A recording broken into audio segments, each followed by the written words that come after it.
मेरे प्रिय कैडेट्स, आप सभी को मेरा नमस्कार। आज हम जो है एक नया अध्याय का अध्ययन करने वाले हैं जो आपका 9वीं कक्षा से संबंधित पाठ्य पुस्तक का शीर्षक है स्पर्श भाग 1, जो द्वितीय भाषा के रूप में आपको आपके सम्मुख है। और इसका जो पृष्ठ भाग हमने पिछले वीडियो के अंतर्गत दिखाया है। तो चलिए, ये जो है दूसरा अध्याय, इसका शीर्षक है एवरेस्ट मेरी शिखर यात्रा।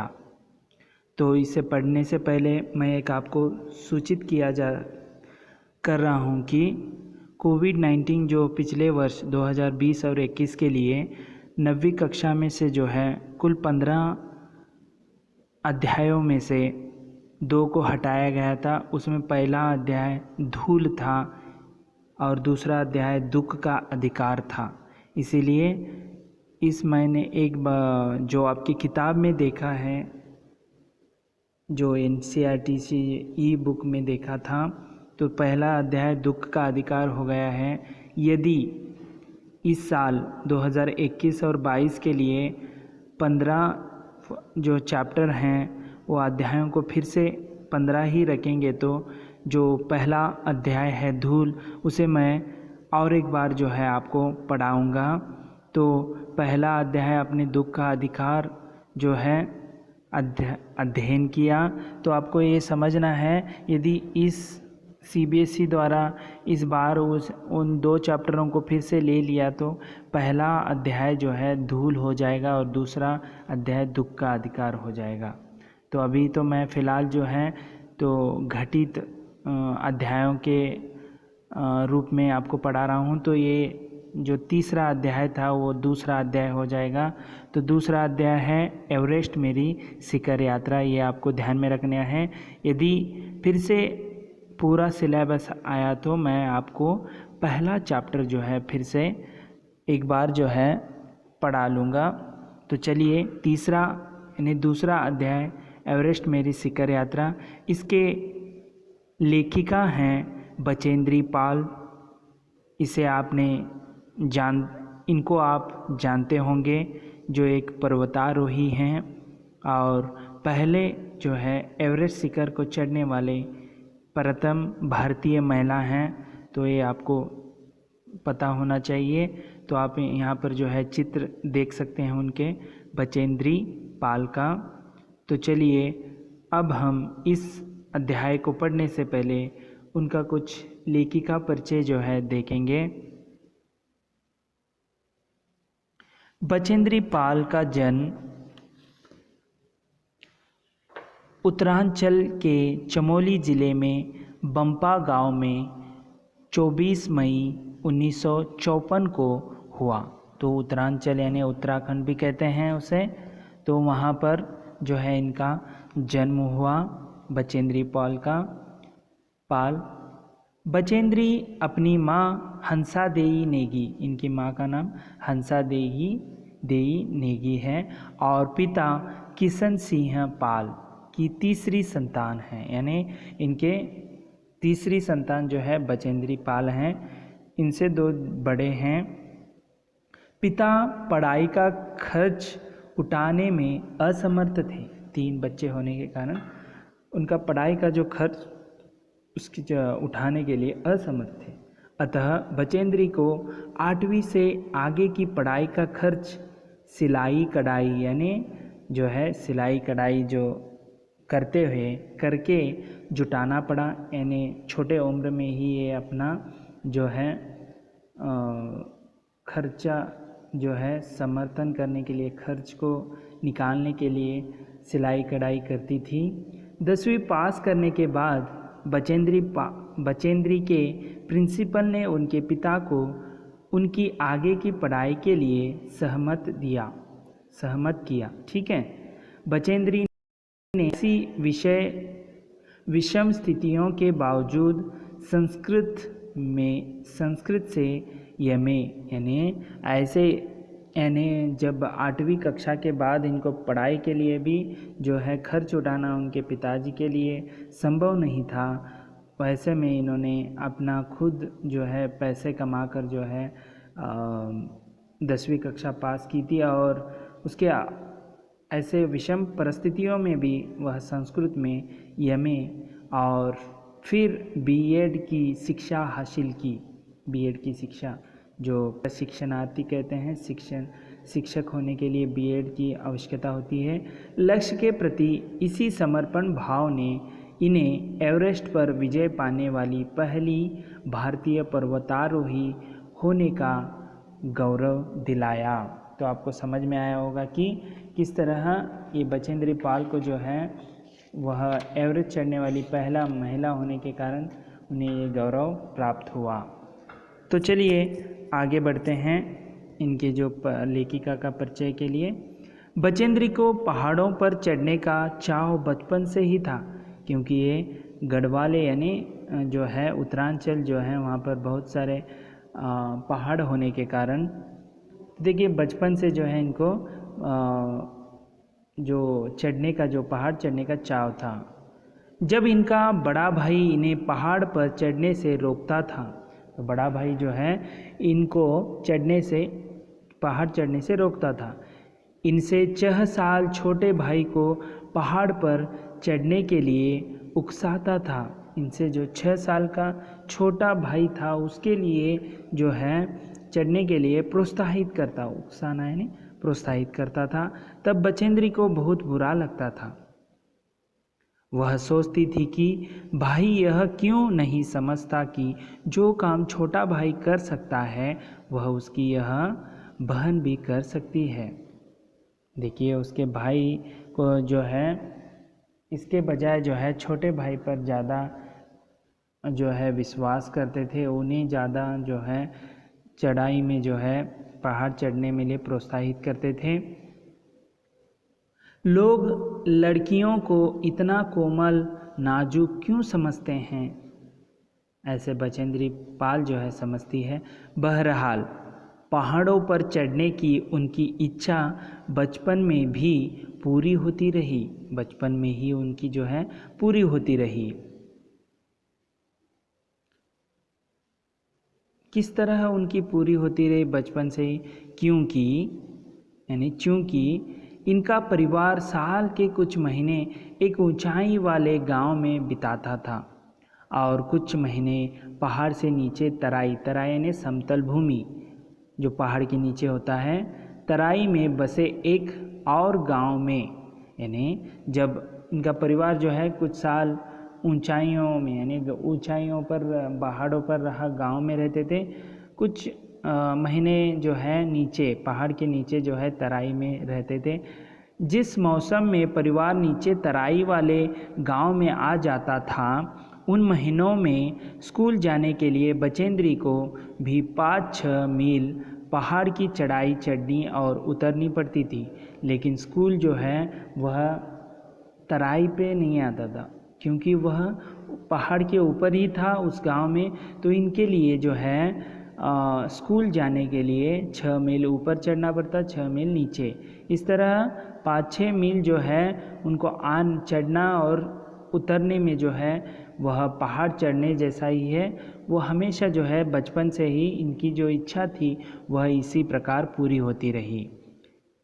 इधर बचेंद्री की पढ़ाई पूरी हुई, उधर इंडियन माउंटेन फाउंडेशन ने एवरेस्ट अभियान पर जाने का साहस रखने वाली महिलाओं की खोज शुरू की।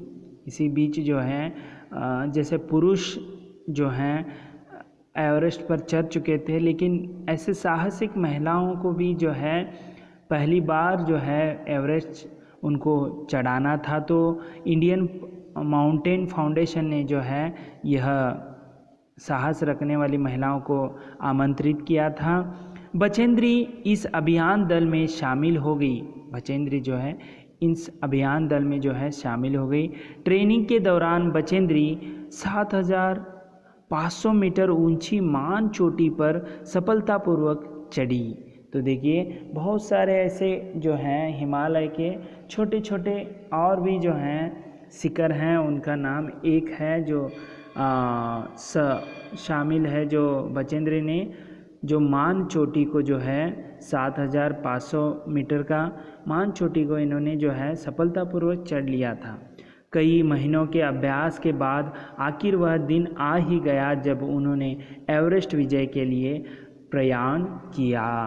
तो ये था उनका परिचय। इस तरह उनका जो परिचय आपने देख लिया तो आपको समझ में आया होगा कि बचेंद्री पाल जो है एक साहसिक महिला, जो भारतीय पहली महिला थी जो एवरेस्ट चढ़ने वाली। इनको भारत सरकार ने जो है पद्मश्री पुरस्कार से सम्मानित किया है, अर्जुन पुरस्कार से सम्मानित किया है और इन्हें पीएचडी की भी जो उपाधि जो है जो इनको गढ़वाल विश्वविद्यालय ने जो है पीएचडी उपाधि से सम्मानित किया है। तो इस तरह बचेंद्री पाल जो है इस एवरेस्ट मेरी शिखर यात्रा में जो है वह अपनी जो है स्मृतियाँ इसमें रखने का प्रयास किया है। तो चलिए पहले और भी है इसमें। बचेंद्री ने एवरेस्ट विजय की अपनी रोमांचक पर्वतारोहण यात्रा का संपूर्ण विवरण स्वयं ही कलमबद्ध किया है। यानी यहाँ पर स्वयं वह जो भी उसने एवरेस्ट को चढ़ा था उसका जो है स्वयं विवरण जो है इसमें दिया हुआ है। प्रस्तुत अंश उसी विवरण में से लिया गया है, जो विवरण किया है उससे लिया गया है। यह लोमहर्षक यानी रोमांचकारी अंश बचेंद्री के उस अंतिम पड़ाव से शिखर तक पहुंचकर तिरंगा लहराने के पल पल का ब्यौरा बयान करता है। इसे पढ़ते हुए ऐसा लगता है मानो पाठक भी उनके कदम से कदम मिलाता हुआ सभी खतरों को खुद झेलता हुआ एवरेस्ट के शिखर पर जा रहा हो। तो आपको समझ में आया होगा। तो एक तो खुद वह पहाड़ को चढ़ते यानी एवरेस्ट को चढ़ते समय उसका पूरा जो ब्यौरा है इस पाठ के अंतर्गत दिया है। ये पाठ पढ़ते समय आपको ऐसा लगेगा कि खुद आप ही जो है शिखर को चढ़ रहे हैं बचेंद्री पाल के साथ। तो चलिए ज़्यादा समय व्यर्थ न करते हुए पाठ की ओर हम बढ़ते हैं। एवरेस्ट मेरी शिखर यात्रा, इसकी लेखिका जो हैं बचेंद्री पाल। तो चलिए पाठ का विवरण प्रारंभ करते हैं। एवरेस्ट अभियान दल 7 मार्च को दिल्ली से काठमांडू के लिए हवाई जहाज़ से चल दिए। ये आप जो है दिल्ली का एयरपोर्ट नहीं, ये जो है काठमांडू का जो आप हवाई जहाज़ जो है यहाँ पर देख सकते हैं, हवाई जहाज़ का अड्डा। तो आप देख रहे हैं इसे जो है काठमांडू का हवाई जहाज़ का अड्डा है। दिल्ली से वो 7 मार्च को जो है हवाई जहाज़ से काठमांडू के लिए चल दिए। एक मजबूत अग्रिम दल, अग्रिम यानी जो पहले का दल जो है यानी आगे वाली, ठीक है, अग्रिम दल बहुत पहले ही चला गया था। यानी इनसे पहले जो है एक अग्रिम दल जो है पहले ही पहुंच गया था। इससे कि वह हमारे बेस कैंप पहुंचने से पहले दुर्गम हिमपात के रास्ते को साफ कर सके। तो एक तो पहली बार ये महिलाएं जो हैं चढ़ने वाली थी एवरेस्ट को, तो इसके लिए जो अग्रिम दल है यानी जो अगले वाली जो दल है वो पहले ही इनके लिए जो कहाँ भी कठिनाइयाँ हैं उसे साफ कर रास्ते बनाकर जो हैं इनके लिए जो है आसान बनाने का काम जो है अग्रिम दल कर रही थी। चलिए आगे बढ़ते हैं। नमचे बाजार शेरपा लैंड का एक सर्वाधिक महत्वपूर्ण नगरीय क्षेत्र है। तो आपको समझ में आया होगा, एक तो उन्होंने काठमांडू पहुँचे हैं, वहाँ पर नमचे बाजार है जो शेरपा लैंड यानी भूमि, और शेरपा यानी जो नेपाली पहाड़ी मजदूर, जो हमेशा ये जो मज़दूर हैं ये हमेशा पहाड़ों पर चढ़ते हैं, नेपाली पहाड़ी मज़दूर कहते हैं। जो और एक अर्थ देता है गोरखा, नेपाली जाति का आदमी जो हिमालय पहाड़ी चढ़ना वाला है और उसमें कुशल होता है, उसे हम शेरपा कहते हैं। तो आपको समझ में आना चाहिए क्योंकि ये शेरपा जो है वहाँ का महत्वपूर्ण जो है एक कैरेक्टर है। और शेरपा लैंड जो है नमचे बाज़ार में ये वहाँ पर आते हैं का एक सर्वाधिक महत्वपूर्ण नगरीय क्षेत्र है। अधिकांश शेरपा इसी स्थान तथा यहीं के आसपास के गांवों के होते हैं। तो आपको पता है उत्तरांचल से जो है हमारे यहाँ पर नेपाल से होते हुए ये हिमालय पर्वत जो हैं, एवरेस्ट जो है वहाँ ही हमें देखने को मिलता है।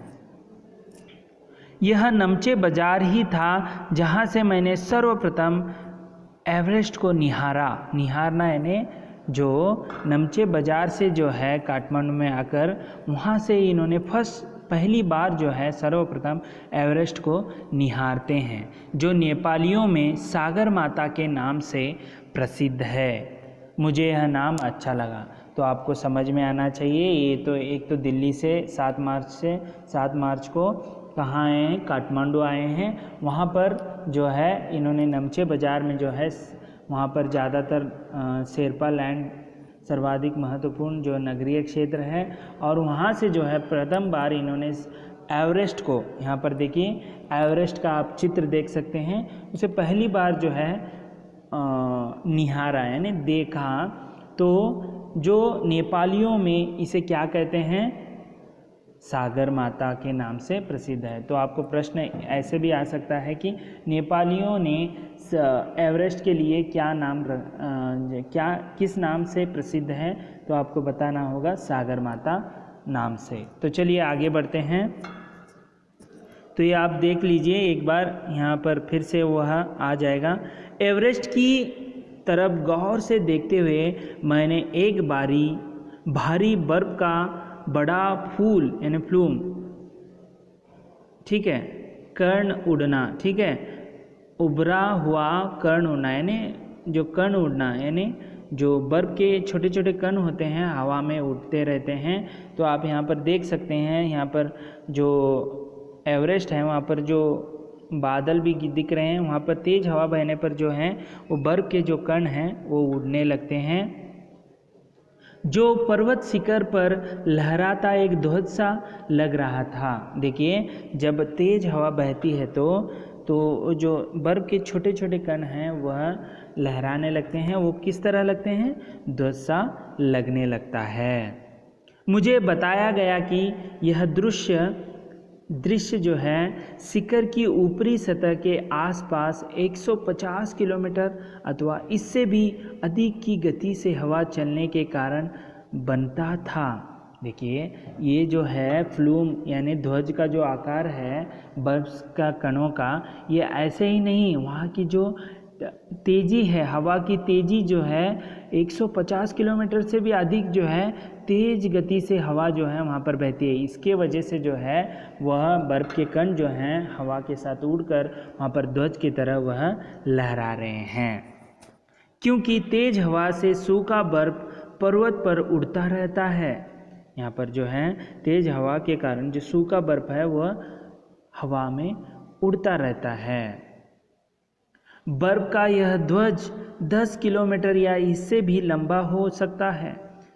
ये जो ध्वज है यानी जो उड़ने वाला जो कण, हवा में उड़ने वाला कण, इसे ध्वज की दर्जा दी गई है। ये जो है 10 किलोमीटर या इससे भी लंबा हो सकता है।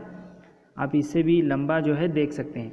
शिखर पर जाने वाली प्रत्येक व्यक्ति को दक्षिणी पूर्वी पहाड़ पर इन तूफानों को झेलना पड़ता है। जब भी जो पर्वतारोही जो हैं चढ़ते हैं दक्षिण पूर्वी भाग यानी पर्वत का जो है दक्षिण, आप यदि रुकेंगे तो उसमें दक्षिण आपको समझ में आएगा, दक्षिण पूर्व जो है उस भाग में ऐसे तेज़ हवाएं जो हैं हमेशा वहाँ पर तूफान जो है आता रहता है, उसकी जो है हमें उसे झेलना पड़ता है दक्षिणी पूर्वी पहाड़ चढ़ने वालों को। विशेषकर जो है ख़राब मौसम में ऐसे हमको देखने के लिए मिलता है। यह मुझे डराने के लिए काफ़ी था, फिर भी मैं एवरेस्ट के प्रति विचित्र रूप से आकर्षित थी और इसकी कठिनतम चुनौतियों का सामना करना चाहती थी। तो मेरे प्रिय कैडेट्स, आपने जो है यहाँ पर हम जो है इस अध्याय को आगे का विवरण अगले वीडियो में देखेंगे। अब तक जो है हमने बचेंद्री पाल का जो है हमने सचित्र विवरण देखा। बचेंद्री पाल पहले से जो बचपन से वह पहाड़ चढ़ने में कैसे उसने महारती हासिल की थी और इनको बहुत सारे पुरस्कार और गढ़वाली विश्वविद्यालय से जो है PhD की उपाधि प्राप्त की थी। और एवरेस्ट को चढ़ने के लिए पहले उन्होंने दिल्ली से काठमांडू आए 7 मार्च को, और पहली बार जो है नमचे बाज़ार से देखा तो किस तरह उनको दिखा और ध्वज की तरह उनको जो है चित्रित हो गया। यह विवरण जो है हमने अब तक वीडियो में देखा। अगले वीडियो में जो है इसका अगले का विवरण हम देखेंगे। तब तक के लिए धन्यवाद।